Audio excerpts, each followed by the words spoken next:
911, what's your emergency? Sarah's hands trembled so violently she could barely hold the phone. Blood dripped from her split lip onto her white silk blouse, each drop spreading like a crimson flower. Behind her, she could hear Derek smashing through the bedroom door, his fists pounding against the wood with enough force to splinter it. "Please, he's trying to kill me," she whispered, her voice cracking. "My ex-boyfriend, he broke into my apartment, But the voice on the other end wasn't the calm, professional dispatcher she expected. It was deep, male, with an edge of steel wrapped in velvet. "This isn't 911, sweetheart, but don't you dare hang up." Sarah's blood ran cold. Wrong number. She'd misdialed in her panic, her shaking fingers hitting the wrong combination. She started to pull the phone away from her ear when that voice cut through again, sharp and commanding. "I said don't hang up. Tell me where you are. Right now." The bedroom door exploded inward. Derek stood in the doorway, his face twisted with rage, his 6'2" frame filling the space. He'd been drinking, she could tell by the way he swayed slightly, and that made him even more dangerous. More unpredictable. "Found you," Derek snarled, taking a step forward. "You really thought you could leave me? Thought you could just walk away and I'd let you?" Sarah backed up until her spine hit the wall. There was nowhere left to go. Her studio apartment was too small, too exposed. When she'd finally gotten the courage to end things with Derek 3 weeks ago, she thought changing her locks would be enough. She'd been wrong. "I'm at 428 Morrison Street," she said into the phone, her eyes never leaving Derek's face. "Apartment 2B, please, I don't know who you are, but—" Derek lunged forward and slapped the phone from her hand. It skittered across the hardwood floor, sliding under her bookshelf. She could still hear that deep voice coming from the speaker, demanding information, but the words were muffled now. "Who were you talking to?" Derek grabbed her by the throat, slamming her back against the wall. His fingers dug into her windpipe, cutting off her air. "Huh? You call the cops on me?" Sarah clawed at his hands, her vision starting to blur at the edges. She couldn't breathe, couldn't scream. The room began to spin, dark spots dancing in front of her eyes. This was it. This was how she was going to die. At 32 years old in her own apartment, at the hands of a man she'd once thought she loved. But then Derek's grip loosened suddenly.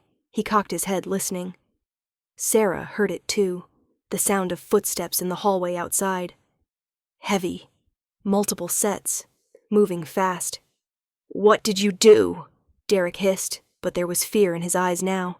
He released her throat, and Sarah collapsed to her knees, gasping for air. The door to her apartment, which Derek had left hanging open, suddenly filled with men. 3 of them, all wearing dark suits, all with the kind of cold, efficient expressions that said they were very good at violence and completely comfortable with it. But it was the man who walked in behind them who made Sarah's heart stop. He was tall, easily 6'3", with dark hair styled back from a face that could have been carved from marble. Sharp jawline, piercing blue eyes that seemed to take in everything at once, and a presence that filled the room like a physical force. His suit probably cost more than Sarah's monthly rent, perfectly tailored to his broad-shouldered frame. As he moved into the light, she caught sight of intricate tattoos peeking out from under his collar and cuffs. Dark lines that suggested something dangerous beneath that expensive exterior. He couldn't have been more than 35, but his eyes held the weight of someone who'd seen and done things most people couldn't imagine. "You must be Sarah," he said, his voice the same one she'd heard on the phone. He looked at her for just a moment, his gaze taking in her split lip, the finger-shaped bruises already forming on her throat, the blood on her blouse. Something dark and dangerous flashed across his face. Then he turned his attention to Derek. "And you must be the dead man." Derek tried to run. He actually made it 2 steps before one of the suited men grabbed him by the back of his shirt and threw him to the ground like he weighed nothing. Derek hit the hardwood with a sickening thud, crying out in pain. The dark-haired man walked over to him slowly, deliberately. He crouched down, his expensive shoes inches from Derek's face. "Here's what's going to happen," he said, his voice conversational, almost friendly, which somehow made it more terrifying. "You're going to leave this city. Tonight. You're going to get in your car, drive until you hit the state line, and you're never going to come back. You're never going to call Sarah, never going to text her, never going to so much as think about her. Because if you do—" He paused, letting the silence stretch out. "Well, let's just say I have friends who are very good at making people disappear. And I do mean disappear. No body, no evidence, just gone." "Who the hell are you?" Derek's voice came out as a whimper. "Someone you should have prayed you never met." The man stood up, brushing an invisible speck of dust from his pants. He nodded to his men. "Get him out of here. Make sure he understands we're serious." They hauled Derek up and dragged him toward the door. He was crying now, actually crying, begging them to let him go. It might have been satisfying if Sarah weren't so utterly confused and terrified herself. Then she was alone with the stranger. The man who'd somehow tracked her address from a wrong number call and shown up with enough manpower to terrify her ex-boyfriend into submission. He turned to face her fully now, and Sarah became acutely aware of how she must look. Kneeling on the floor, blood on her face, bruises forming on her skin. She tried to stand, but her legs were shaking too badly. Before she could process what was happening, he was there, one hand gently supporting her elbow as he helped her to her feet. His touch was surprisingly gentle, careful not to hurt her. "Easy," he said softly. "You're safe now." "Who are you?" Sarah's voice came out hoarse, her throat aching where Derek had choked her. A small smile played at the corner of his lips. "My name is Marcus. Marcus Wolfe." The name hit her like a bucket of ice water.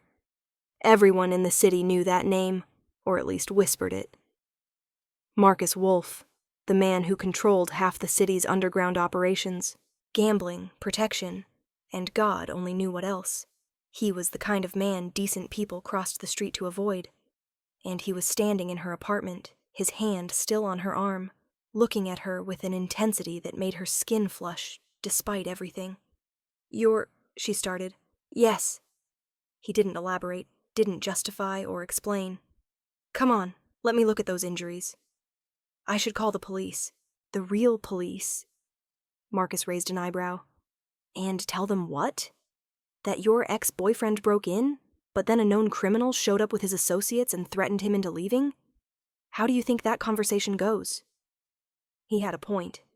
Sarah sank down onto her couch, suddenly exhausted. The adrenaline was wearing off, leaving her shaky and cold. Marcus moved through her apartment like he owned it, finding her kitchen, wetting a clean dish towel with warm water. He came back and sat beside her, not too close, she noticed, giving her space, and held out the towel. "May I?"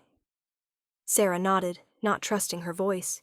She expected him to hand her the towel, but instead he gently cupped her chin with one hand, tilting her face toward the light. His touch was careful, controlled, as he dabbed at the blood on her lip. Up close, she could see the details she'd missed before. A thin scar through his left eyebrow. The precise line of his jaw. The way his eyes, despite their coldness when he'd looked at Derek, held something almost soft when they looked at her. "This might sting," he murmured, and then pressed the towel to her split lip. She hissed at the contact, but he was right to clean it. When he pulled the towel away, she saw how much blood had actually been there. "You should ice your neck," he said, his eyes darkening as he looked at the bruises. "And that lip. I'd say you should see a doctor, but I won't," Sarah finished. "I know. This isn't the first time Derek has—" She stopped herself. Why was she telling him this? Marcus's jaw tightened. "How long?" "What?" "How long has he been putting his hands on you?" Sarah looked away. "It doesn't matter now. He's gone." "How long, Sarah?" There was something in his voice, something that demanded honesty. Sarah found herself answering despite wanting to keep it buried. 6 months. It started small. A push here, a grab there. He'd always apologize after, bring flowers, promise it would never happen again. By the time I realized it was getting worse, I felt trapped. He knew where I worked, where I lived. He'd threatened to hurt me if I ever left him. She laughed bitterly. I finally got brave enough to end it 3 weeks ago. Changed my locks. Thought that would be enough. Tonight, he kicked in my door. Marcus was silent for a long moment. When he spoke, his voice was deadly calm. He'll never touch you again. I promise you that. Why? The question burst out of her before she could stop it. Why do you care? You don't know me. I accidentally called you instead of 911 and you, she gestured around the apartment. You showed up, with backup. How did you even find my address? A slight smile. I have resources. That's not an answer. No, he admitted. It's not. He set the bloody towel aside and leaned back against her couch, looking at her with those intense blue eyes. The truth? I heard your voice on the phone, heard the fear in it, the desperation, and I heard him in the background, threatening you. Something in me just reacted. I made a call, had my people trace the number, got your address, and came myself. Why would you do that? Marcus was quiet for a moment, as if considering his answer carefully. My mother, he finally said, his voice softer than she'd heard it. When I was young, before I was old enough to stop it, my father used to hurt her. Used to beat her when he was angry, when business went bad, when he'd been drinking. I'd hide in my room and listen to her cry, and I'd swear that when I was big enough, strong enough, I'd make him pay. He looked at his hands. By the time I was strong enough, she was gone. Died when I was 15. And my father. His smile was cold. Let's just say he's not around anymore. Sarah's heart clenched. She saw it now, the shadow behind his eyes, the weight he carried. Marcus, Don't. He cut her off gently. I'm not telling you this for sympathy. I'm telling you so you understand why, when I heard you on that phone, I couldn't just hang up. Couldn't just let it go. I've spent 15 years building my power, my resources, all so I'd never be that helpless kid again. So I could protect. He stopped himself. So I could make a difference when it mattered. They sat in silence for a moment, the weight of his confession hanging between them. Thank you, Sarah finally said, for coming, for saving me. Marcus looked at her, and something in his expression shifted, softened. You don't need to thank me, but you do need to let me help you. What do you mean? This apartment isn't safe. He broke your door, and even with a new lock, he knows where you live. You need somewhere else to stay, at least for tonight. Sarah shook her head. I can't just leave. I have work tomorrow, and my job is barely holding on as it is. If I don't show up, where do you work? The Morrison Street Gallery. I'm an assistant curator. She didn't mention that she was one missed paycheck away from losing her apartment, that she'd been struggling ever since she'd had to replace her car after Derek had slashed her tires in a fit of rage.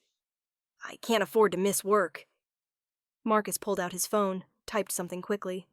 Consider it handled. What? No, you can't just... I own the building your gallery is in, Marcus said calmly. I'll make a call. You'll have the day off tomorrow, with pay. No arguments. Sarah stared at him. You own. Of course you do. She should be more disturbed by how much power this man clearly wielded. Instead, she felt something else entirely. Relief. Safety. For the first time in months, she wasn't facing this alone. I have a property downtown, Marcus continued. Secure building, doorman, cameras. There's a guest suite you can use until we figure out something more permanent. I can't accept that. Why not? Because I don't know you. Because you're... She struggled for words that wouldn't offend him. Because accepting help from someone like you comes with strings. Marcus's expression hardened slightly. Someone like me. You know what I mean. I do. He stood up, straightening his suit jacket. And you're right to be cautious. So let me be clear. There are no strings, no expectations, no debt owed. You stay in the guest suite as long as you need, free of charge. I'll have your door repaired and a new security system installed tomorrow. After that, if you want to come back here and never see me again, that's your choice. I won't bother you. Sarah looked up at him, this dangerous man with his expensive suit and his tattoos and his promises of protection. Every rational part of her brain was screaming that this was a bad idea, that getting involved with Marcus Wolfe in any capacity was dangerous. But her lip was still bleeding. Her throat still ached from Derek's hands, and she was so tired of being afraid. "Okay," she whispered. "Just for tonight." Marcus's expression softened. "Just for tonight," he agreed. He held out his hand to help her up. "Come on, let's get you out of here." Sarah took his hand, letting him pull her to her feet. His grip was strong, steady, completely unlike Derek's painful grasps. She grabbed a bag and threw some clothes into it, her hands still shaking slightly. Marcus waited by the door, giving her space but staying alert, as if he expected Derek to come bursting back in at any moment. When she was ready, he gestured for her to go ahead of him, and she realized he was positioning himself between her and any potential threat. The hallway was empty, but she could see the splintered doorframe where Derek had kicked his way in. Her landlord was going to lose his mind. She made a mental note to call him first thing in the morning, though apparently Marcus had already decided to handle that too. Outside, a sleek black car waited at the curb.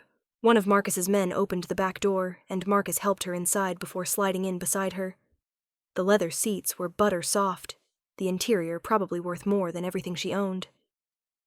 As they pulled away from her apartment building, Sarah watched it disappear in the side mirror. Part of her felt like she was leaving behind more than just a building. She was leaving behind the woman who'd let herself be victimized, who'd been too scared to ask for help. "You're safe now," Marcus said quietly, as if reading her thoughts. "I promise you that." Sarah looked at him. This stranger who'd crashed into her life and turned everything upside down. "How can you promise that?" "Because," he said, his blue eyes meeting hers with an intensity that made her breath catch, "I keep my promises. Always." The drive downtown took 20 minutes. Sarah spent most of it in silence, processing everything that had happened. Every time she glanced at Marcus, she found him either looking out the window or typing on his phone, giving her space to think. When they finally pulled up in front of a gleaming high-rise, Sarah's jaw dropped. This wasn't just secure. This was luxury, the kind of place she'd walked past dozens of times and never imagined she'd step inside. Marcus helped her out of the car and guided her through a lobby that looked like something out of an architecture magazine. All marble and gold accents, with a doorman who nodded respectfully as they passed. "Mr. Wolfe," the doorman said. "Good evening." "Evening, Thomas. This is Ms. Sarah Reeves. She'll be staying in the guest suite. Please make sure she's added to the system. Full access. No questions." Thomas's eyes widened slightly, but he nodded. "Of course, sir." Sarah wanted to ask what about that instruction had surprised the doorman, but Marcus was already guiding her to the elevator. He used a key card to access it, and they rode up in silence. The doors opened directly into a penthouse suite that made Sarah's apartment look like a closet. Floor-to-ceiling windows offered a panoramic view of the city lights. The furnishings were modern and expensive, all clean lines and neutral colors. "The guest suite is through here," Marcus said, leading her down a hallway. He opened a door to reveal a bedroom that was easily twice the size of her entire apartment. The bed was enormous, covered in crisp white linens.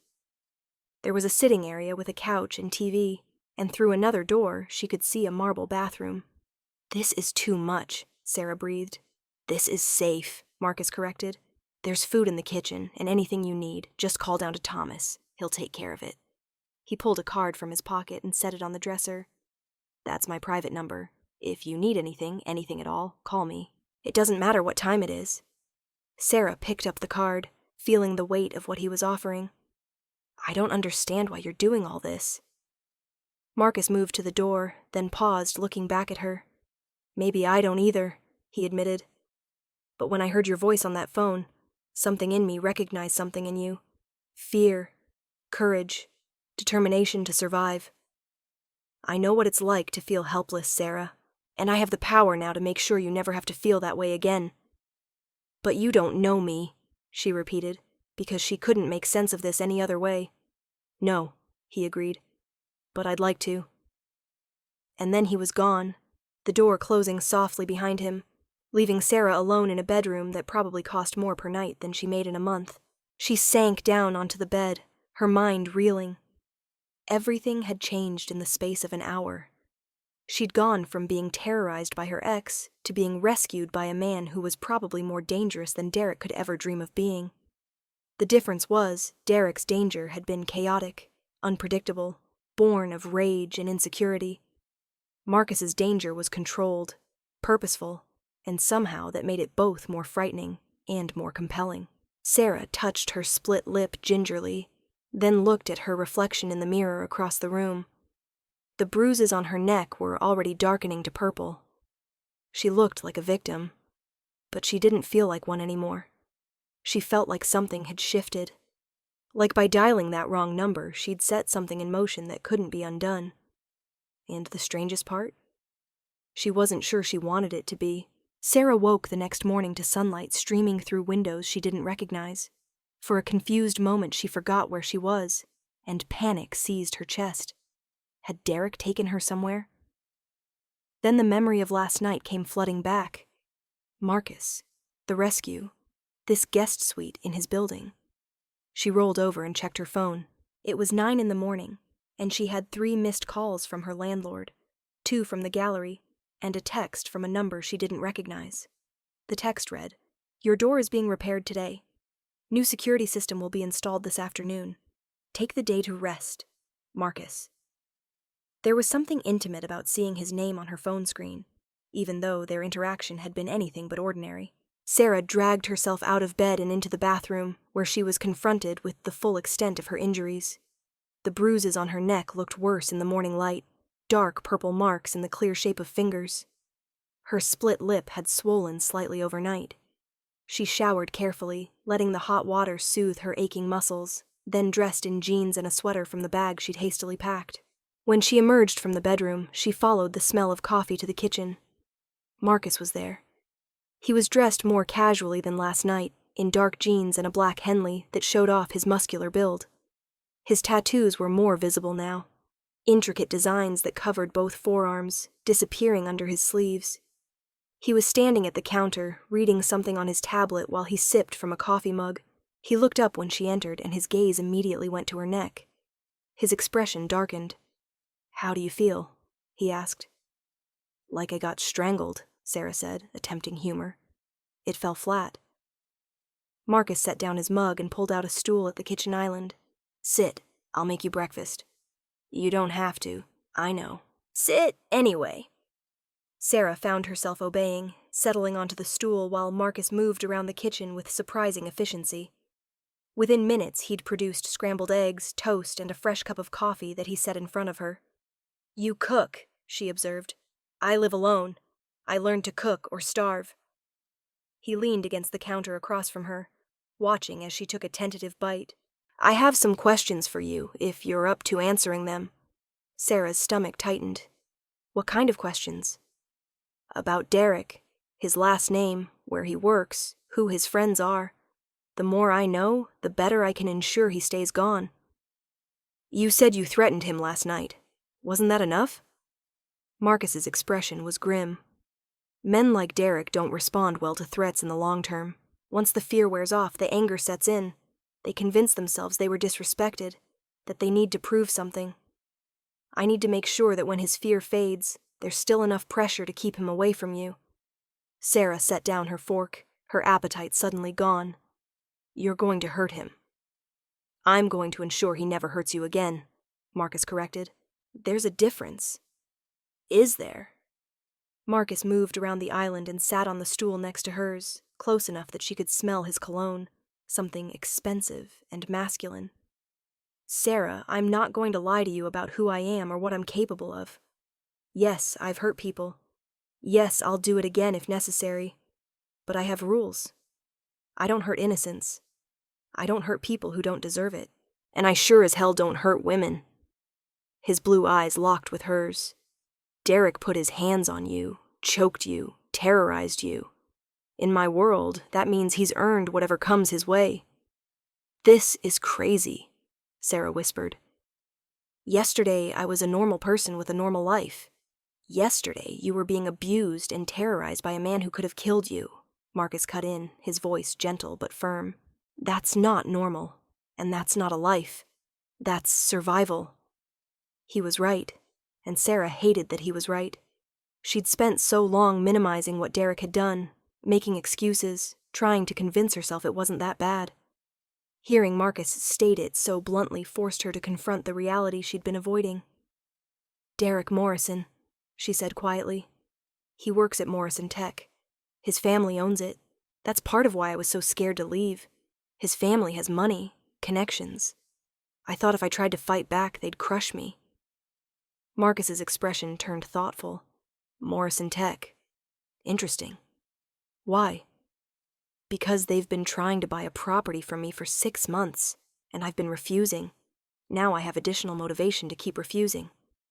He pulled out his phone and typed something. "What else?" Sarah told him everything. Derek's friends, his usual haunts, the times he'd shown up at her work, the time he'd followed her to her sister's house and left threatening notes on her car. The more she talked, the angrier Marcus looked, though none of that anger seemed directed at her. When she finally finished, Marcus was silent for a long moment. Then he stood, made a call, and spoke in low tones to whoever was on the other end. Sarah caught phrases like round-the-clock surveillance and make it clear he's on borrowed time. He hung up and turned back to her. "It's handled. Just like that? Just like that." He checked his watch. "I have some business to take care of this afternoon. You're welcome to stay here, or if you want to go out, I can have someone drive you wherever you need to go. I can't just hide here forever." "You're not hiding. You're recovering." Marcus stepped closer, and Sarah found herself looking up at him, noticing again how tall he was, how broad-shouldered. "Take a few days. Let your body heal. Let your mind process what happened. There's no rush." "I barely know you," Sarah said, but it felt like a weak protest. "I shouldn't be trusting you like this." "Probably not," Marcus agreed. A slight smile played at his lips. "But you are anyway. Want to know why I think that is?" "Why?" "Because you're smart enough to recognize the difference between a man who wants to control you and a man who wants to protect you." He reached out slowly, giving her plenty of time to pull away, and gently brushed a strand of hair from her face. His fingers were warm against her skin. "Derek wanted to control you. I want to keep you safe. There's a world of difference." Sarah's breath caught at his touch. This was insane. She shouldn't be feeling this, whatever this was. Attraction? Gratitude? Some messed-up combination of both? "I should go," Marcus said, but he didn't move away. "I'll be back this evening. Make yourself at home. Anything you need, call me." He stepped back then, grabbing a jacket from where it hung over one of the stools. Sarah watched him head for the door, then heard herself say, "Marcus?" He turned back. "Yes?" "Why haven't you asked what I was doing with someone like Derek? Everyone else always asks that. How could you stay with him? Why didn't you just leave? But you haven't asked once." Marcus's expression softened. "Because I already know the answer. You stayed because you were scared. Because he made you feel like you had no choice. Because leaving is the most dangerous time for a woman in your situation, and some part of you knew that." He paused. "And because none of that matters now. What matters is that you're out. You're safe. And you're never going back." Then he was gone, the door closing behind him with a soft click. Sarah sat in the empty kitchen, her coffee growing cold, and tried to process the whirlwind her life had become. 24 hours ago, she'd been terrified, alone, convinced she was going to die. Now she was sitting in a penthouse apartment belonging to one of the most dangerous men in the city, feeling safer than she had in months. The irony wasn't lost on her. Sarah spent the day exploring the penthouse, though she felt like an intruder the entire time. The main living area was impressive, but strangely impersonal, like a high-end hotel suite. There were no photos, no personal touches, nothing that spoke to who Marcus Wolfe really was beneath the expensive suits and carefully controlled exterior. She found herself standing in front of the floor-to-ceiling windows, looking out at the city below. Somewhere out there, Derek was probably nursing his wounds, maybe even plotting revenge despite Marcus's warnings. The thought should have terrified her, but instead she felt oddly calm.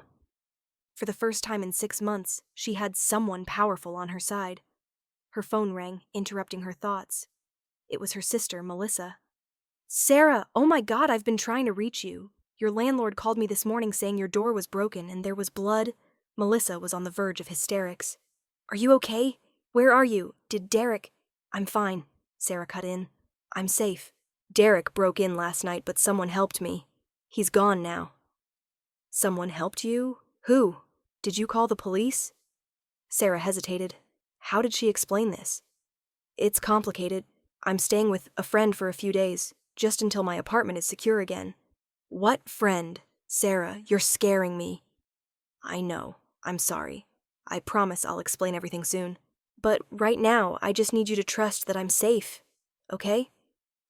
Melissa was quiet for a long moment. "You're really okay?" "I'm really okay." After she hung up, Sarah felt guilty for lying to her sister.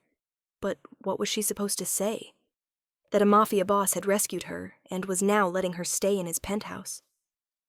Melissa would think she'd lost her mind. Maybe she had. The afternoon dragged on. Sarah tried to watch TV, but she couldn't focus. She kept thinking about Marcus, the way he'd looked at her, the gentleness of his touch despite his obvious capacity for violence, the way he'd understood, without judgment, what she'd been through. By the time evening rolled around and she heard the door open, her heart was racing. Marcus walked in carrying bags from what looked like an expensive restaurant.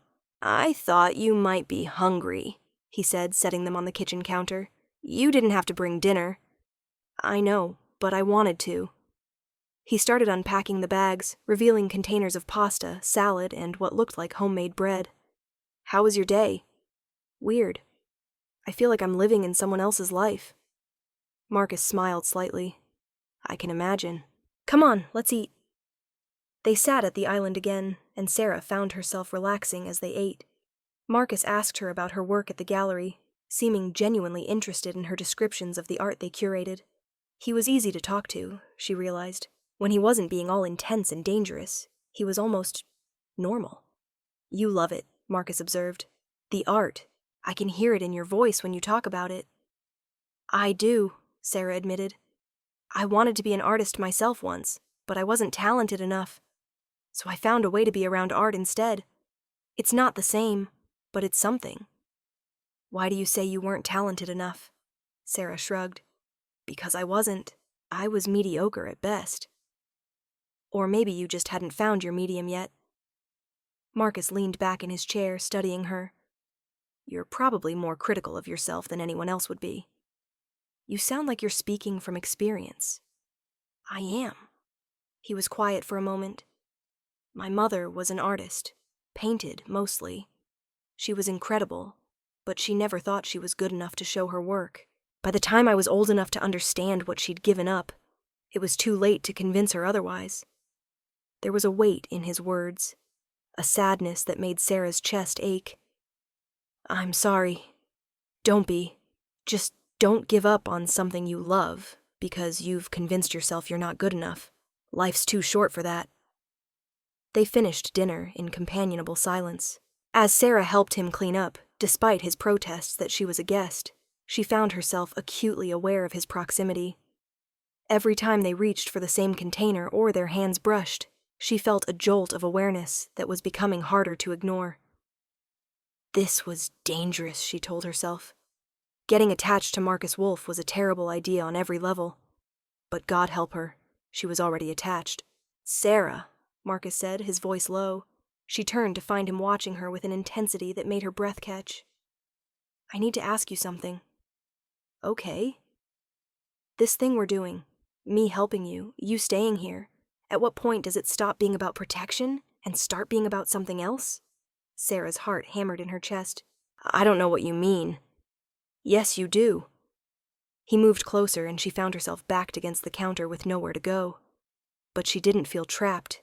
She felt electrified. "I told myself I was helping you because it was the right thing to do. Because you needed someone, and I had the resources. But that's not entirely true anymore." "Marcus, I can't stop thinking about you, he continued, his voice rough.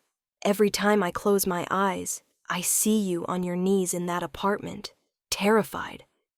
And I want to find Derek and make him pay for every second of fear he caused you. But then I see you here, in my home, and I want something else entirely. Sarah couldn't breathe. What do you want? He reached up, his hand cupping her cheek with devastating gentleness. I want to know if you feel this too. This thing between us. Tell me I'm not imagining it. She should lie. Should tell him this was just gratitude, just trauma bonding, just anything other than what it actually was. But she was so tired of lying. You're not imagining it, she whispered. Marcus's eyes darkened. He leaned in slowly, giving her every opportunity to pull away, to stop this before it went too far. But Sarah didn't move. She just tilted her face up, and when his lips met hers, everything else fell away. The kiss was gentle at first, careful of her split lip. But when Sarah made a soft sound and pressed closer, Marcus deepened it, his hand sliding into her hair while his other arm wrapped around her waist, pulling her against him. Sarah had been kissed before, but she'd never been kissed like this, like she was precious, like she was wanted, like she was everything. When they finally broke apart, both breathing hard, Marcus rested his forehead against hers. Tell me to stop, he said roughly. Tell me this is too fast, that you need time, and I'll back off. I'll give you all the space you need. Sarah looked up at him, at this dangerous man who'd stormed into her life and made her feel safe for the first time in months. She should tell him to stop, should tell him this was crazy. Instead, she said, What if I don't want you to stop? Marcus groaned. Sarah, you've been through trauma. I don't want to take advantage. You're not, she interrupted. I know this is fast. I know it's probably a terrible idea, but for the first time in months, I feel like myself again. Like I have control over my own choices. And I choose this. I choose you. Marcus searched her face, looking for any sign of doubt or uncertainty. Whatever he saw there must have satisfied him, because he kissed her again harder this time, with a hunger that made her knees weak. They stumbled out of the kitchen, Marcus walking her backward toward his bedroom. Sarah went willingly, her hands sliding under his shirt, exploring the hard planes of his chest and the ridges of muscle there. At the door to his bedroom, Marcus pulled back one more time. Last chance to change your mind, Sarah answered by pulling him through the door. The next morning, Sarah woke wrapped in sheets that smelled like Marcus, and with the man himself sprawled beside her, one arm thrown across her waist. Sunlight filtered through the curtains, painting everything in soft gold. For a moment, panic seized her. What had she done? She'd slept with a man she barely knew, a man who was dangerous by any definition. This was insane. But then Marcus stirred, his arm tightening around her, and he murmured, Stop overthinking it, without even opening his eyes. I'm not overthinking, Sarah lied. Yes, you are. I can practically hear your brain spiraling. Marcus opened his eyes, and they were warm, free of the cold edge they'd held when he'd faced down Derek. Morning. He reached up, his fingers gentle on her jaw, turning her face so he could examine her injuries in the morning light. The bruises were fading, but still visible. How do you feel? Confused, but good, mostly good. Marcus smiled. I'll take it. He sat up, the sheet pooling at his waist, revealing his tattooed torso in full daylight. Sarah couldn't help but stare. The tattoos were intricate, beautiful even, covering his chest and arms in swirling patterns that looked almost Celtic. What do they mean? She asked, reaching out to trace one of the lines across his chest. Protection, mostly. Some of them are family symbols, some are reminders. He caught her hand, bringing it to his lips. This is real, you know, what we're doing. I don't do casual. Neither do I, Sarah said. Or at least I didn't think I did. I don't know what this is, Marcus. We barely know each other. Then we'll get to know each other. He made it sound simple. We've got time. Do we? You have a whole life I know nothing about. And I have, she gestured at herself. I'm a mess. I'm broke. I'm scared, and I just got out of an abusive relationship. I'm probably the worst person you could get involved with right now. Marcus cupped her face in both hands, forcing her to look at him. Sarah, I've done things that would horrify you. I've hurt people, ruined lives, broken laws that most people don't even know exist. I'm not a good man by any traditional definition. But with you? His thumbs stroked her cheekbones gently. With you, I want to be better. Want to be the man you see when you look at me like that? Like what? Like I'm not a monster. Sarah's heart clenched. She leaned forward, kissing him softly. You're not a monster. A monster wouldn't have saved me, wouldn't have given me a place to stay, wouldn't have protected me. Monsters can do kind things too, Marcus said, but I appreciate the faith. They spent the morning in bed, talking. Marcus told her about his business, carefully avoiding the illegal parts she noticed, but giving her enough to understand what his life was like. The constant vigilance, the enemies he'd made, the empire he'd built from nothing. Sarah told him about her family, her dreams of being an artist, the slow erosion of her confidence that Derek had orchestrated, the way she'd lost herself piece by piece until she barely recognized who she'd become. You'll find yourself again, Marcus said with certainty. I can already see glimpses of who you really are. You're stronger than you think. By afternoon, Marcus had to leave for a meeting. Sarah could see the reluctance in his face, the way he kept finding reasons to delay. Go, she finally said, pushing him toward the door. I'll be fine. Call me if you need anything. And Sarah? He turned back at the door. Don't leave the building without letting me know. I've got people watching Derek, but I want to know where you are. Just in case. It should have felt controlling, that demand. But it didn't. It felt like protection. After he left, Sarah showered and dressed, then finally worked up the courage to go back to her apartment. Marcus had texted her earlier that the repairs were complete, and she needed to see it for herself. The car ride over was short, but Sarah spent the whole time bracing herself for what she'd find. Would being back there trigger all the fear she'd felt that night? But when she walked into her apartment, it looked different. The door was new, reinforced with metal she could see in the frame. There were cameras now, small and discreet, covering every angle, and her things had been cleaned. Someone had scrubbed the blood off the floor, cleaned the walls where Derek had left marks. She found a note on her kitchen counter in handwriting she didn't recognize. Security code is 4782. Cameras feed directly to Mr. Wolf's phone.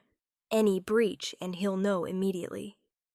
Sarah picked up the note, something warm unfurling in her chest. Marcus had thought of everything. She spent an hour packing more clothes and essentials, then headed back to Marcus's place. She told herself it was just until she felt safe here again. Told herself she'd move back to her apartment soon. But deep down, she knew she was lying. The next few days fell into a pattern.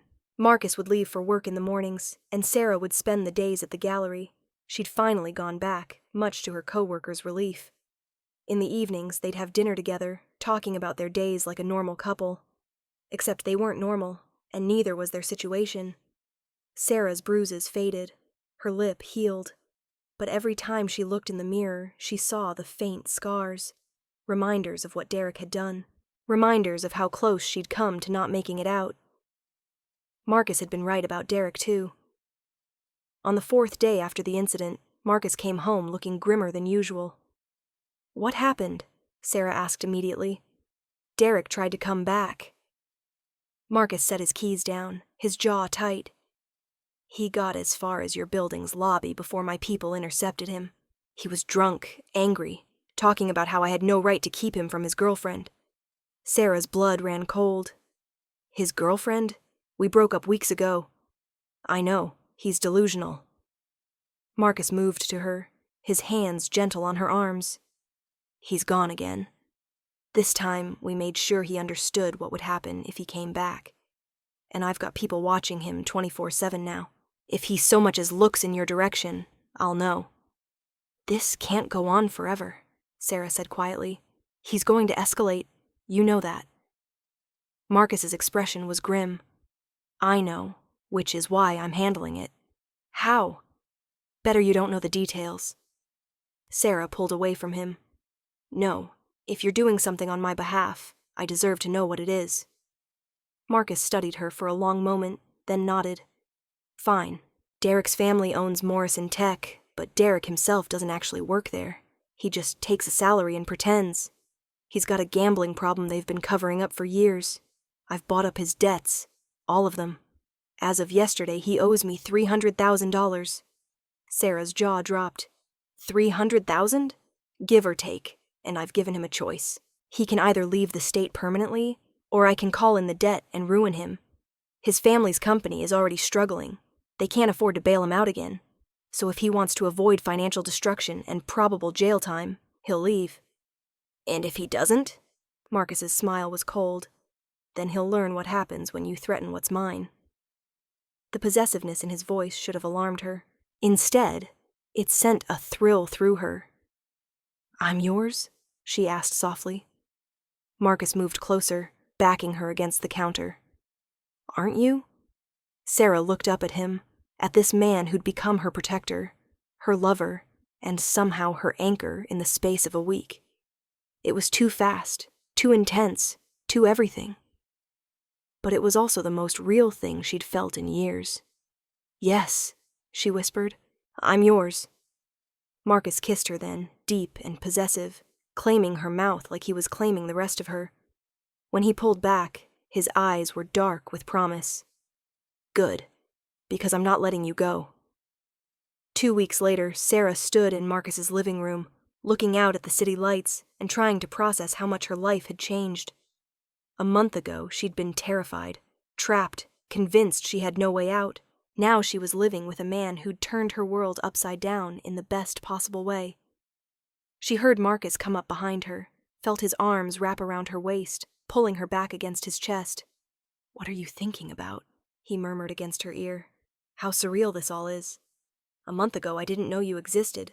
Now I can't imagine my life without you in it. Marcus turned her in his arms, his expression serious. Sarah, I need to tell you something. Her heart skipped. That sounds ominous. Derek's gone. He left the state yesterday. My people confirmed he's in California, and he's planning to stay there. His family cut him off financially, and he's finally accepted that coming back here would be a death sentence. Relief flooded through her. He's really gone? He's really gone. You're safe now, which means... Marcus took a deep breath. Which means you don't need my protection anymore. You can go back to your apartment, go back to your normal life, if that's what you want. Sarah stared at him, understanding what he wasn't saying. He was giving her an out, giving her the choice to walk away now that the danger had passed. Is that what you want? She asked. For me to leave? Hell no. The words came out rough, honest. But I need you to stay because you want to. Not because you feel obligated. Not because you're scared. I need you to choose this. Choose us. With your eyes wide open. Sarah reached up, cupping his face in her hands. Marcus, you saved my life. But more than that, you gave me myself back. You made me feel strong again. Made me remember who I was before Derek broke me down. These past 2 weeks with you have been the happiest I've been in years. She took a breath. I'm not staying because I'm scared or because I feel obligated. I'm staying because I love you. Marcus's eyes widened, and she realized she'd just said the words out loud. Too soon, probably. Too intense. But then Marcus was kissing her, fierce